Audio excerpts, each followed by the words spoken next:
Good afternoon. I'm Ethan Allen, and you're here on Likeable Science at ThinkTech Hawaii. We're broadcasting from the studios in Pioneer Plaza.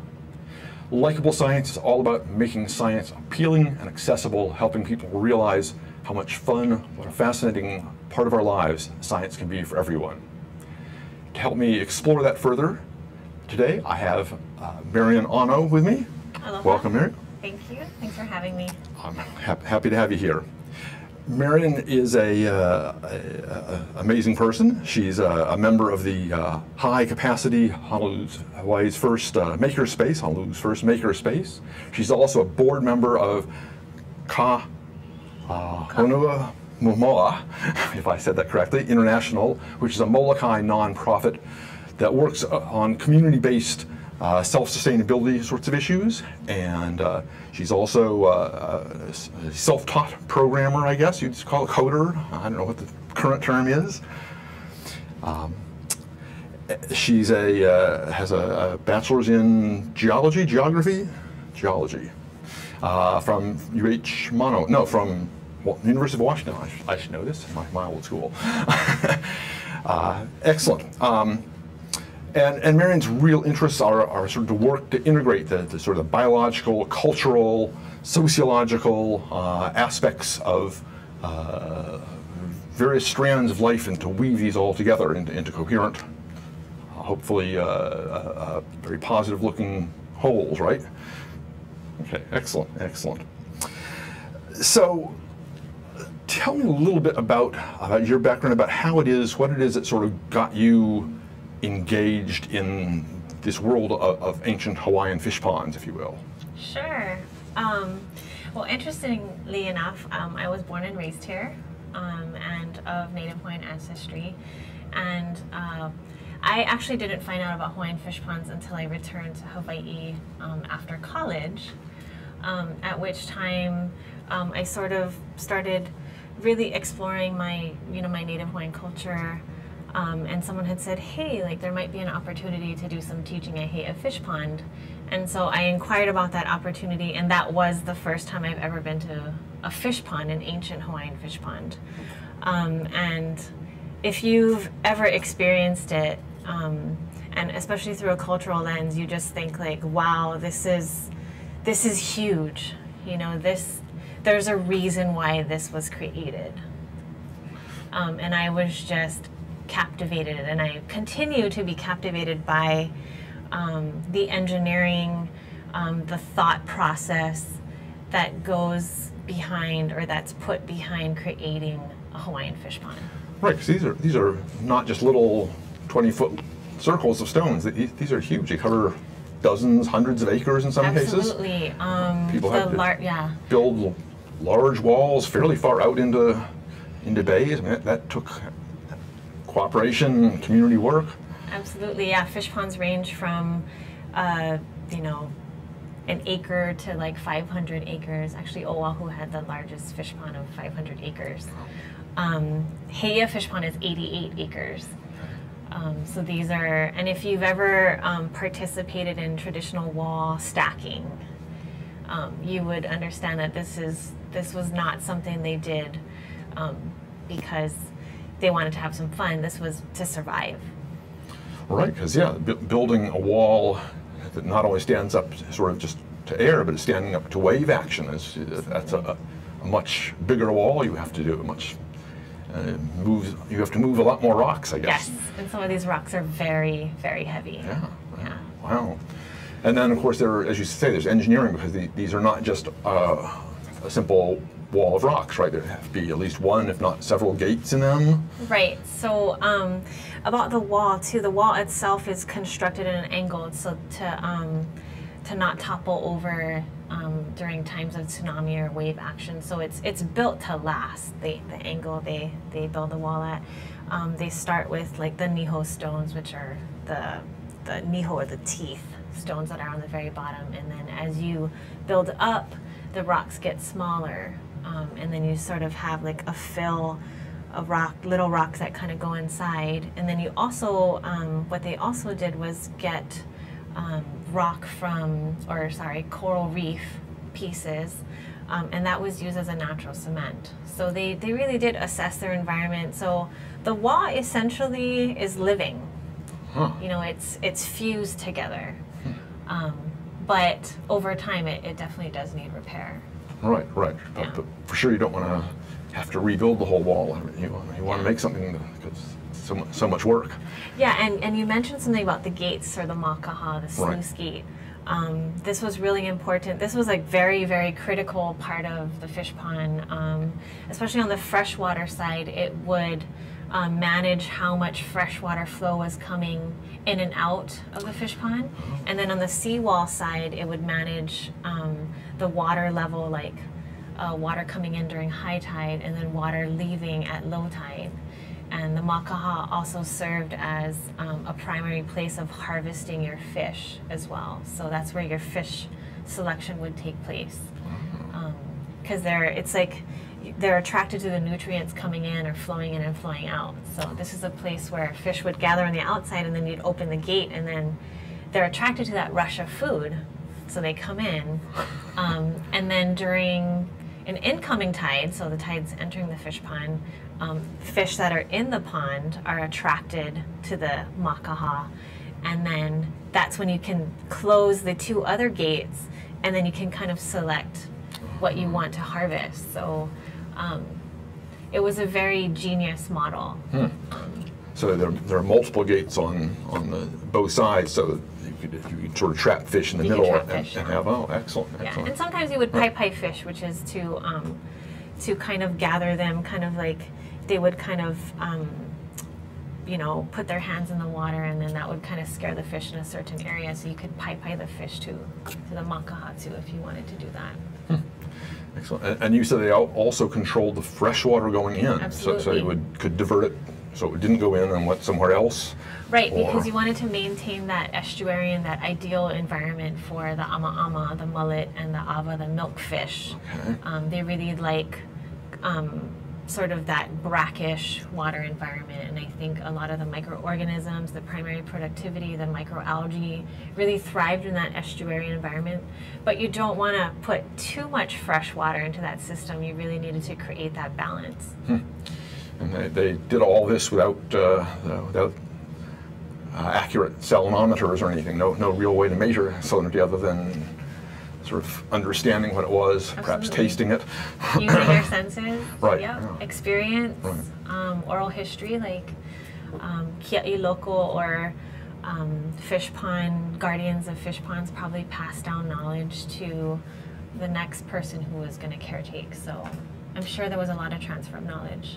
Yeah, no, it must be incredible numbers of variables taken into account there. Tides, temperatures, stream flows, wave patterns, all those things that had to be balanced out. Absolutely. Yeah. But if you spend every day there, can you imagine how much knowledge you would gather? Yes, yes. Yeah. So how productive were these things in terms of how critical to the communities? Yeah, so basically, I mean, you could even kind of think about it in terms of like how big a fish pond is. It would tell you like how many members were in that community. So in the case of He'eia fish pond, a rather large fish pond, you could probably deduce that they were feeding you know, a sizable population. And He'eia is very rich in resources. There's a lot of water, taro cultivation. So I would imagine that there were a lot of people living there, and a lot of people do still live there now, and are also fed by He'eia Fish Pond today. Yeah. So this fish pond is still working? It's it's still feeding the community, and there, of course, the goal is to restore it so that, you know, it can feed the community, or the entire community, hopefully one day. But I think that's a generational challenge. Yeah, and that's going to be a generational process to do that. So these fish ponds then also serve sort of almost a meta function in terms of bringing a community together, getting many people involved, focusing on a common goal. So it's that value of laulima, that practice of doing fish pond restoration, engaging in this kind of work is you have to have a lot of hands. The wall of He'ea Fishpond is 1.3 miles long, just the wall. Right. So it encloses 88 acres of water. So if you can imagine like how many hands you would need to manage that type of resource. Sure, right, because it's always being pounded upon by the ocean, and there's got to be just ongoing maintenance. And one of the biggest sort of culprits or things that have really destroyed the kuapa or the Fishpond wall is the mangrove, right? So it pretty much ate up a lot of the wall, and so a lot of the effort has been towards removing the mangrove off of the wall and then rebuilding where the mangrove is no longer. Huh, interesting, because we typically, at least in climate change work and climate change disaster preparedness, people talk about the value of mangroves for, you know, stopping storm surges and limiting impacts on shores, and plus providing nurseries for fish and all kinds of marine life. But you're saying in this case it's sort of too much of a good thing. You don't want your mangroves on your wall. Yeah, I mean it's not native to here, so it's definitely posed some problems. You know, Hawaii is just one of those places where we didn't have too many species that, I mean, it was a very indigenous community, endemic community, and so we were greatly impacted by invasive species coming in, and mangrove has definitely impacted a lot.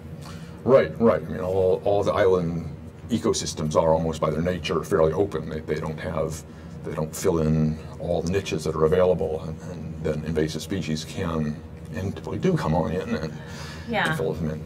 Actually, my guest last week was talking about the same thing with these moth genera that had moved in and diversified wildly and taken over all kinds of different niches. The caterpillars who eat lichens versus ones that eat algae versus ones that eat detritus versus ones that eat other caterpillars versus ones that eat snails. So the whole, it's interesting to hear these same ideas come up again and again. This is one of the things I love about science, right? Yeah. You're talking about completely different contexts, you hear the same kind of theme being expressed. So that's wonderful. So these fish ponds were at one point absolutely critical to the survival of these communities, right? I mean, they were central, had presumably huge numbers of people within the community actively engaged, more or less full time, you could say, working on them. But today, I mean, how do they run a fish pond? Right.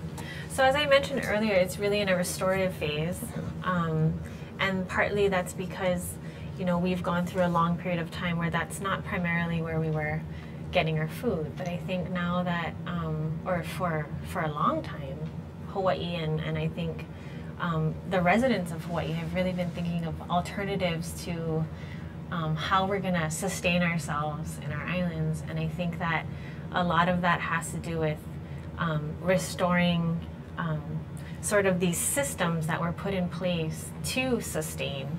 But that also extends to the larger bay or the larger ocean region, because your fish pond is as healthy as what surrounds it.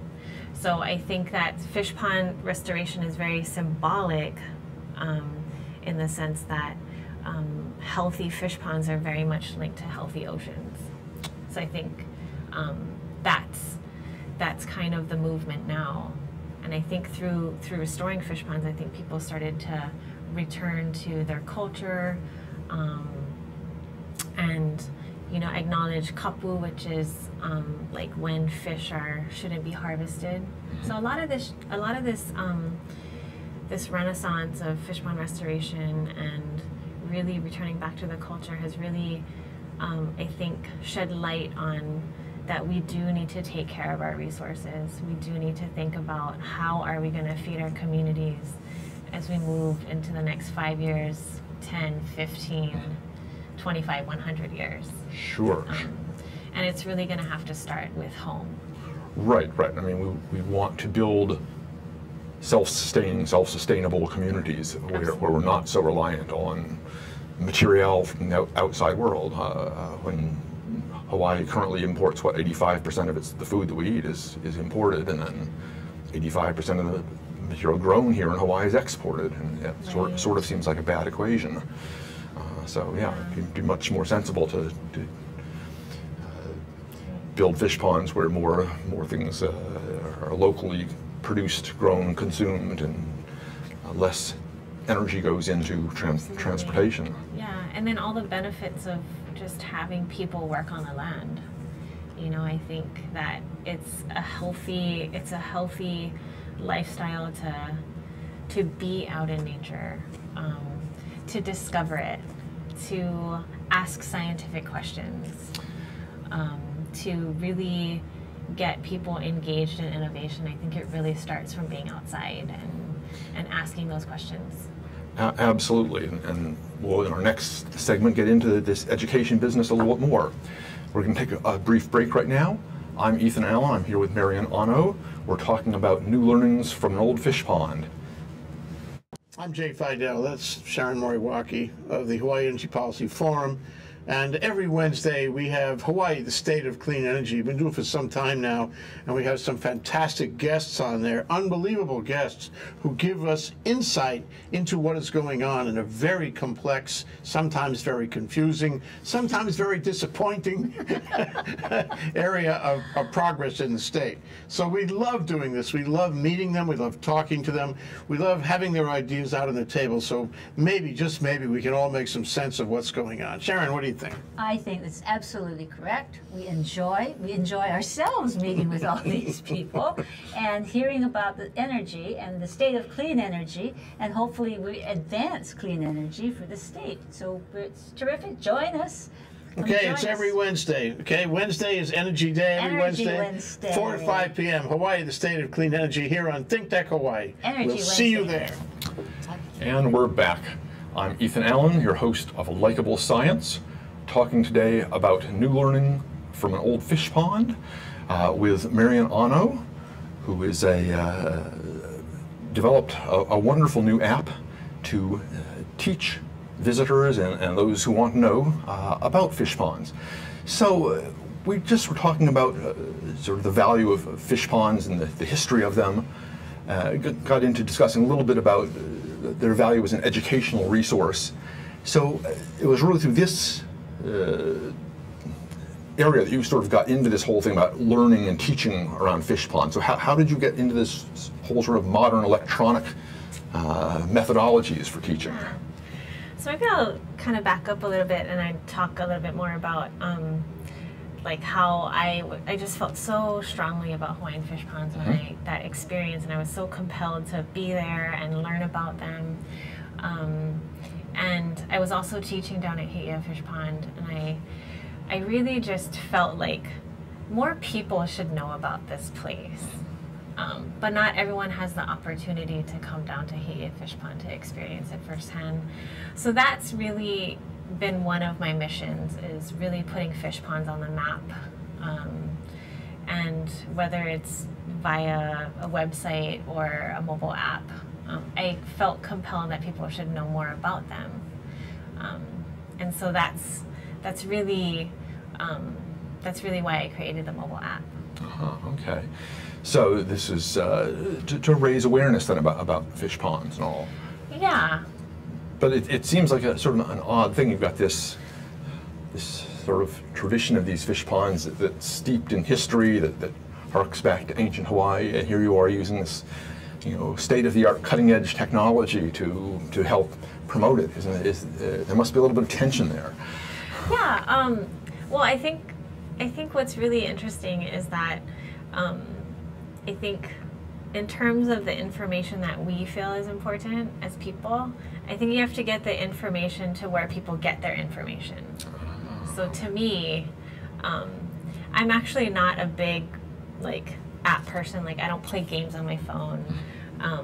But I was like, oh, well, if I want to spread information, then that means I have to get on that platform to spread information. And so, yeah, that's kind of why I went into mobile app development. But the other thing too is that the technology enables you to do some really cool things. mobile app technology allows you to go into location-based activities. And so in the Loko app that I created, it really enables you to learn about the fish pond at certain sites. And you get to learn about the research that was happening at that place. You get to learn about the plants that are growing in that area. So that's what makes mobile technology so powerful, is that it can actually give you information exactly where you are. Right, so it ties into this very much this place-based learning that's so such a big concept these days. Right. Where we want to not insist that kids come into a classroom and sit in rows and learn what the teacher wants to teach them, but we rather recognize that learning is basically comes from within, from the learner basically, and will have to take place when the learner is engaged in wanting to find out more about something. So, right. Yeah.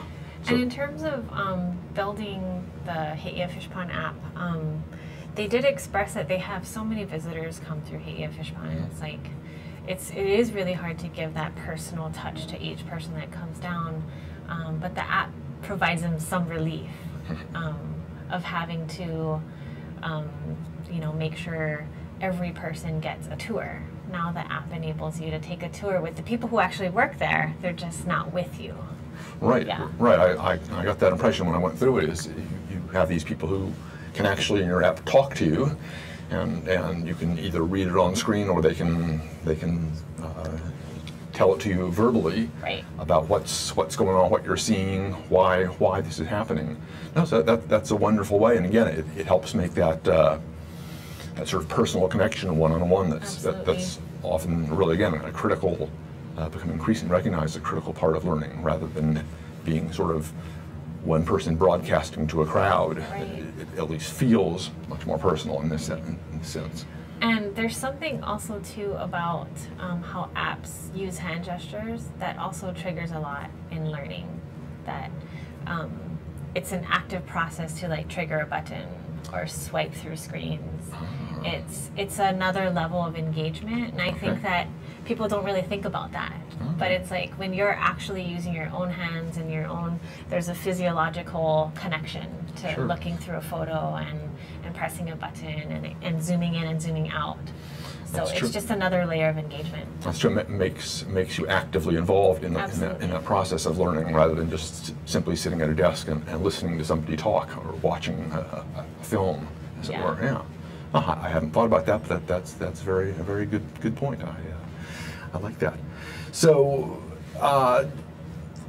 do you have any sense about the people who use this app? I don't know what sorts of stats you can get on the app, but is it kids, old people, students, a mix? I don't have any stats on like if it's people under a certain age or over a certain age downloading the app, but I think Judy Lemus, who was also someone that I partnered with to build the app, along with many other people.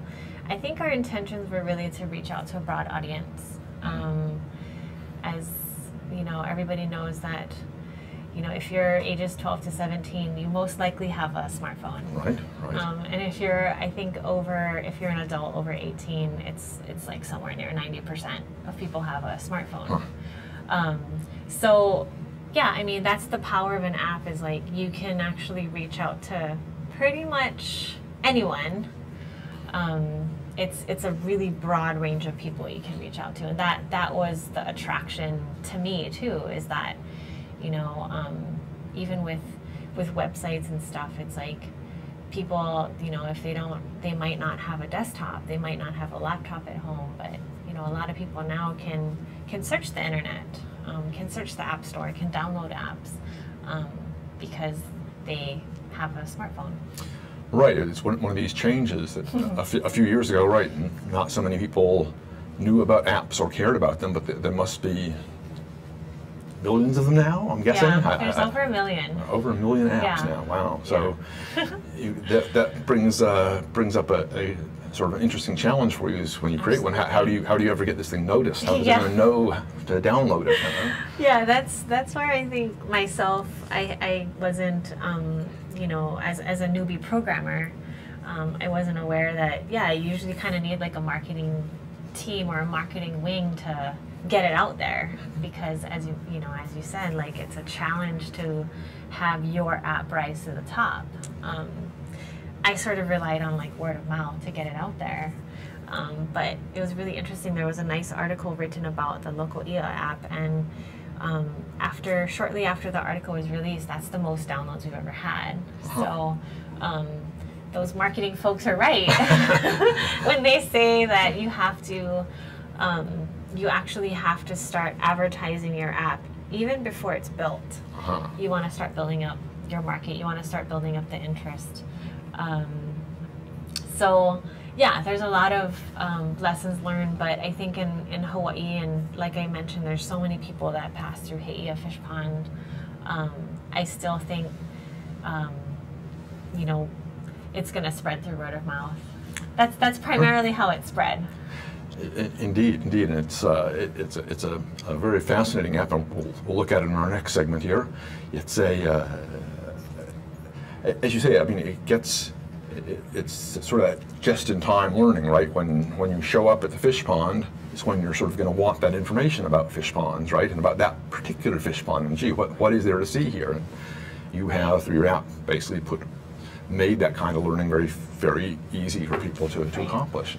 And they don't have to run back home and look on their computer anymore, or yet go to a library and dig out a book, right? They can actually fiddle with papers. Right, yeah. It's all right there, and they can stop and take pictures of their things, and yeah, that's. There's a lot of potential. I mean, I didn't build this into the app.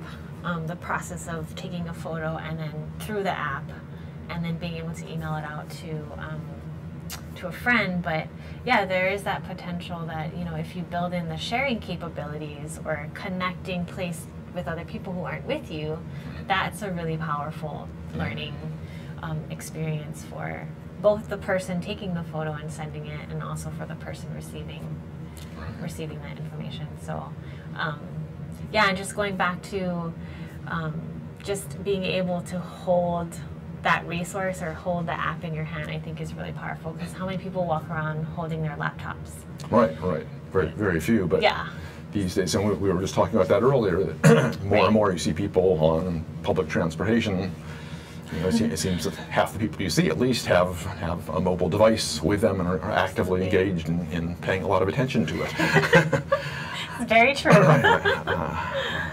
I still prefer a book or paper, but that's just my peculiarity. So then, do you see this as being, you've seen, once you built this, and how long ago did you get it out? It was in October. Okay. Yeah, last year. Okay, so you've had a few months and are seeing a steady rise, stepwise, little spikes. What's its usage been like? Yeah, downloads, I guess. Well, when I first kind of announced it was just basically to my friends and the development team. There were like 9 people who put this together, basically. Right. And so I kind of emailed out my team, and then emailed out friends. But as I had mentioned, I didn't have like a marketing rollout. Right. And I think that really helps. And then there was that major spike when, you know, the article came out. Mm-hmm. But I think it's been steady. Like, you know, everywhere I go, I try to tell people, you know, to download it if they're interested.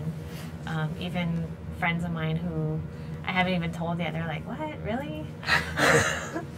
So yeah, it's at least in the future, or if we add any new components to the app, I think that we know that there needs to be a marketing component to that. You know, I've been really thinking about how can we add in a piece to share and connect people more on the app. get people more engaged. Okay. So that's something that really interests me. And I know that if we were to do that, then we definitely want to start talking about it now. Well, excellent. And getting people excited. Sure. Yeah. Excellent. We're going to take a little break, and then we're going to come back and we're going to look at this app itself in much more detail. I'm here with Marion Ano. We're talking about new learnings from ancient fish ponds. I'm your host, Ethan Allen. You're here on Likeable Science, and we'll be right back. I'm Hong Jiang. I'm hosting Tuesdays Asia in Review at ThinkTech Hawaii between 4 to 5 p.m. In my shows, we bring to you important issues and events in Asia, issues related to the culture, society, the environment, and history. We want you to be more connected to events happening in Asia and in the world. So see you there. Aloha, I'm Jay Fidel of ThinkTech. We have some news for you. In addition to our ThinkTech TV show and our Asia in Review show on Olelo 54, as of January 1st, we're adding Community Matters to play also 2 hours a week. Check out thinktechhawaii.com for the specific times of each of these shows. We hope you enjoy all three. Mahalo, I'm Jay Fidel. And you're back on Likeable Science. I'm your host, Ethan Allen, here on ThinkTech Hawaii. With me today in the ThinkTech studios is Marion Ano, and we are talking about her new app, Loko, which helps people learn about fish ponds, and in one fish pond in particular. And we're sort of going to walk through now a bunch of images.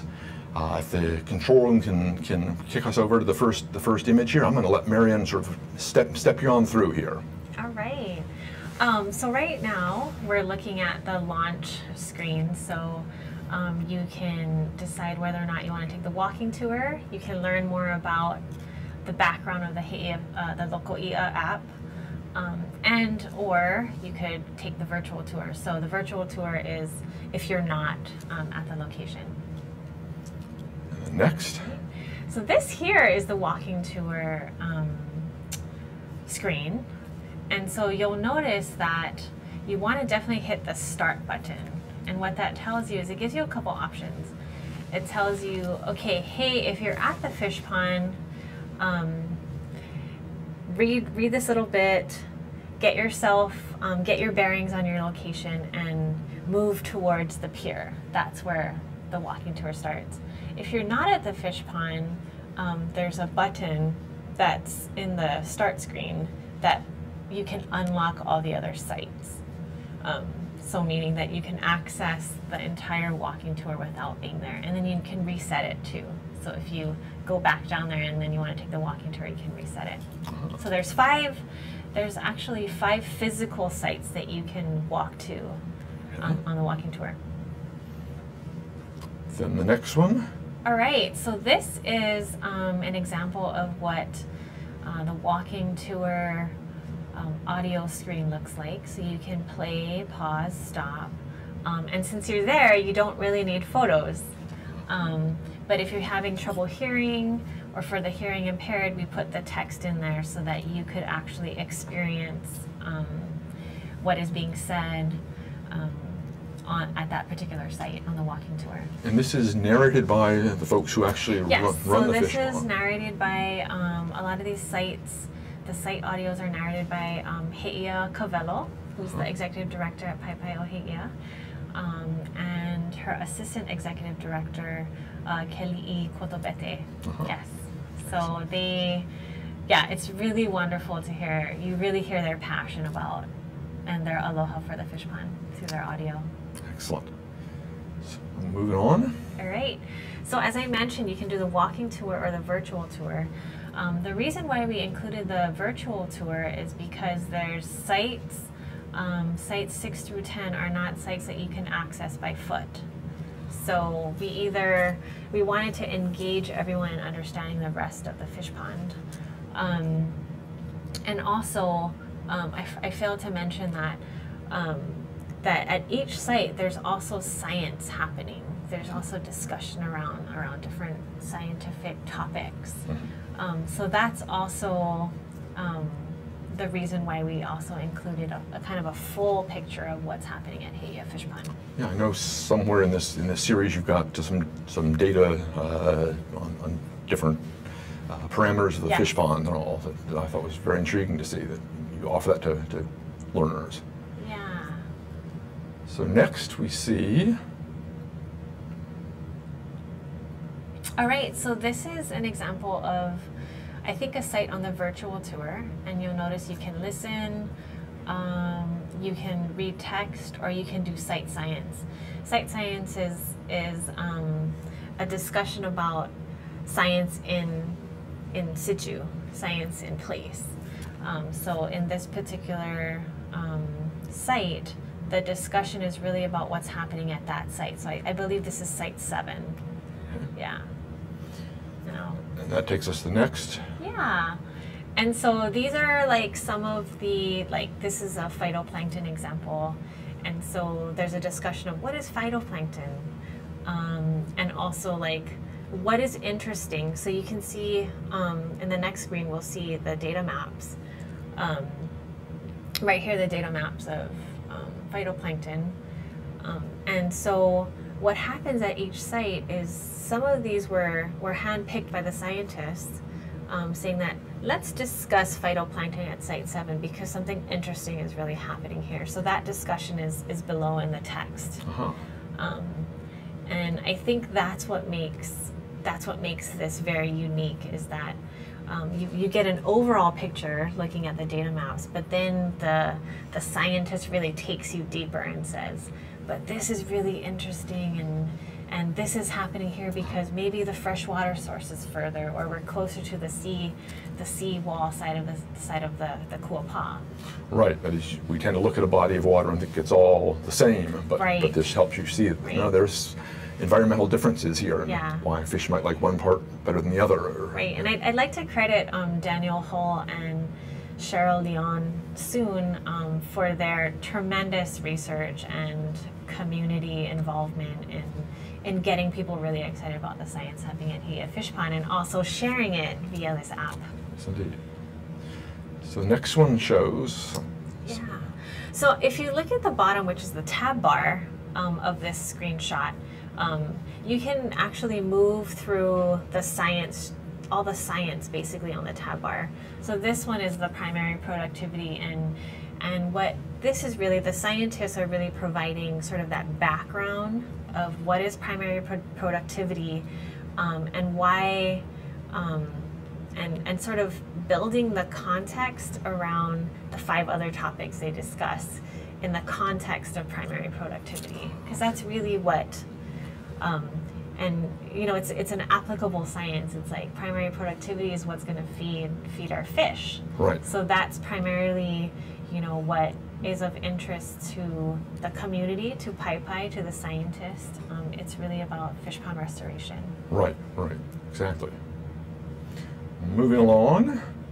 Okay, so these are our science topics, ranging from macroalgae, salinity, dissolved oxygen, microphytobenthos. So you can actually pick which topic you want to learn about, and then you can look at the data map. So we'll go to the next screen here. So this is the data map for the macroalgae. And this primarily is actually mapping out invasive macroalgae in the fish pond, and the seasonal changes. That's another interesting thing that the scientists really give us a glimpse into, is the changes of the coverage during the wet season and the dry season, right? Because there are a lot of changes, and so I think this also helps with fish pond management. Sure. You know, what are those key areas that you're gonna you're gonna have your people working on? Right. If there's concentrations of undesirable invasives, Absolutely. you want to know where they are so you can go in and get them out. And perhaps maybe even doing interesting experiments to see how can we lessen this load. Right. Right. Exactly. Yep. And so here we have we kind of go into the fish pond science side of things, and you can learn more about the different fish pond topics, macroalgae, microphytobenthos, chlorophyll. And there's a short little discussion on that, and then you can go into the methods, and the scientists share how they gathered this data, what methods they employed. I want to mention that a lot of this research was also done with the help of interns. I believe over a 3-year period. So this is a very community. This is a community effort. Creating the app was just a small part of what actually went into this, the content and the richness that's represented here. A metaphor for the fish pond itself, right? Absolutely, yes. Excellent, excellent. All right. Yep, so this is just further discussion of the methods under fish pond science. And I think that comes close then, if the next one is... Yeah, and I just want to give my gratitude towards the awesome team of people that I got to work with. I mean, designers, 2 programmers, Pai Oheia with the audio, and really kind of helping us to develop a product that is viable and relevant. I had a colleague of mine who was the primary designer for the app. And that's really huge. Judy Lemus, for just really trusting that this was going to happen, because I was a newbie. I actually didn't know anything about coding before doing this. So she really put her faith in me, and then of course Cheryl and Danielle, just imparting them with their knowledge, and Alan and Bob were also colleagues of mine, lead programmers. Who really made this happen, so yeah. Wonderful.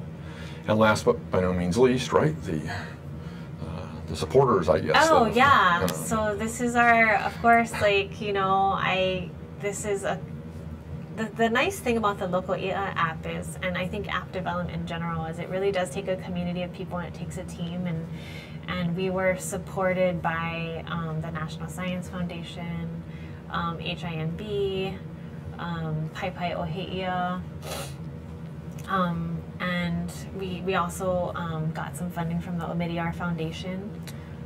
So yeah, it was really a community effort to make this happen. Wonderful. We're going to take another short break here. I'm Ethan Allen. You're with us on Likeable Science. I'm here with Marion Ano talking about fish ponds and new apps. I'm Hong Jiang, host for Asia in Review on Tuesdays.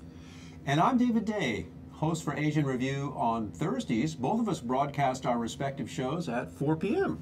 And my topics tend to deal with questions related to environment, culture, history, and sometimes human rights.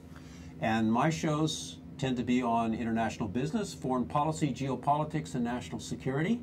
And you can watch our shows live on the ThinkTech website at thinktechhawaii.com. And you can also watch us on YouTube or Olalo. So come join us on Thursdays at 4 p.m. I'm David Day. And on Tuesdays at 4 p.m., I'm Hong Jiang. Aloha.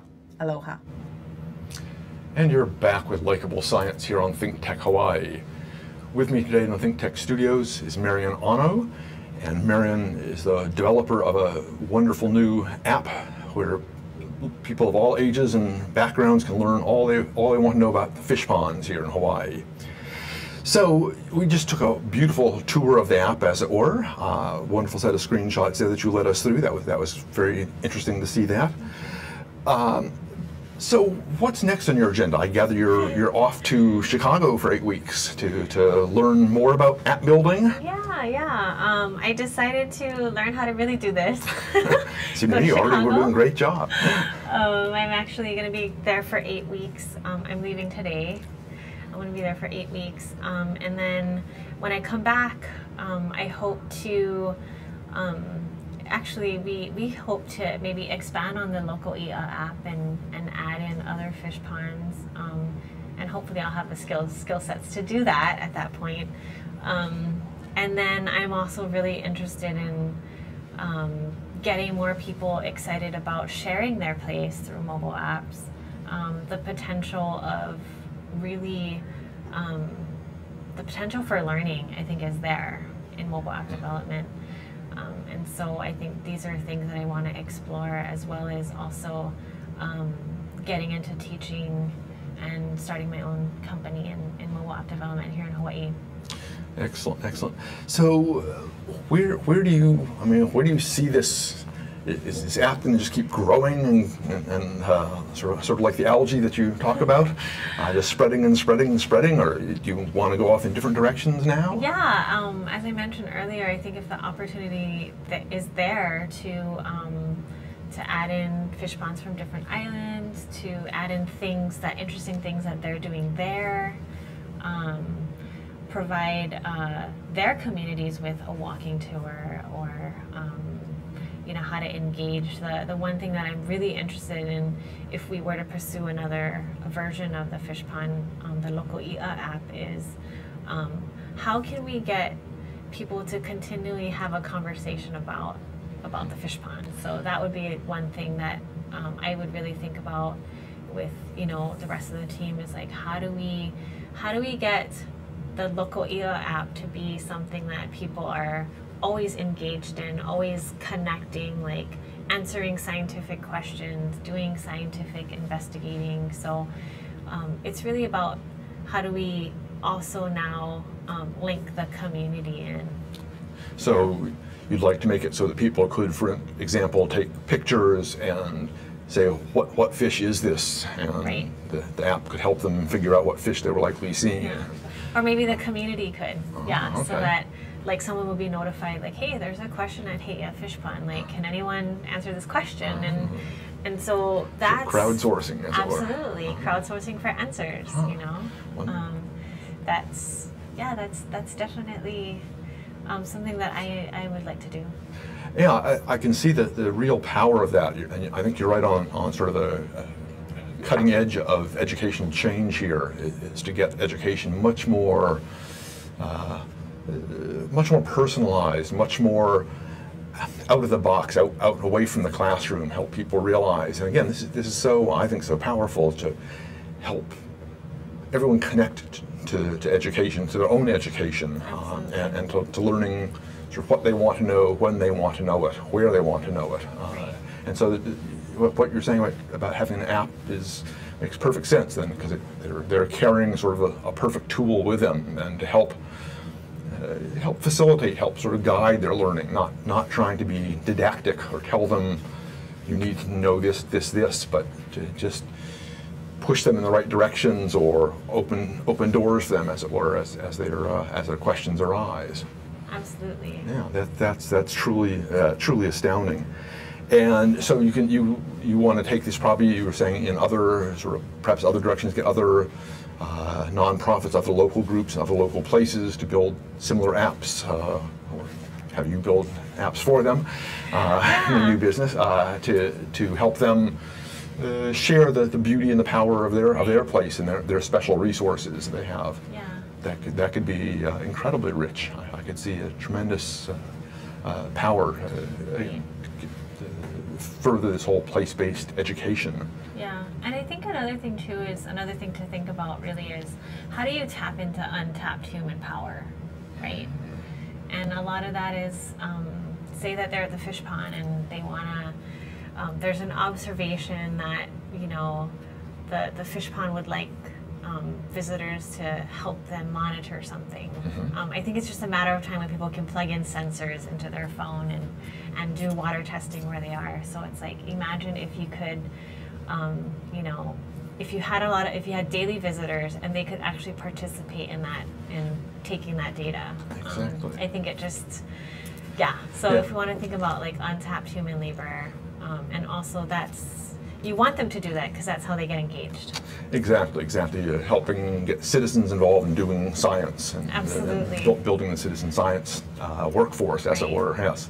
Now that's very powerful. That's what it's all about. That's indeed one of my hopes, is that Likeable Science will promote a little more of this and help more people get engaged.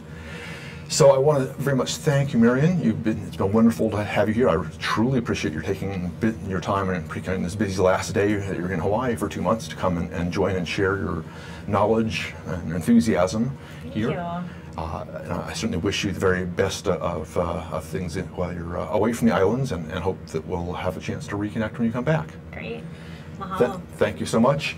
I'm Ethan Allen. We're wrapping up another episode of Likeable Science from ThinkTech Hawaii. Thank you so much for joining us.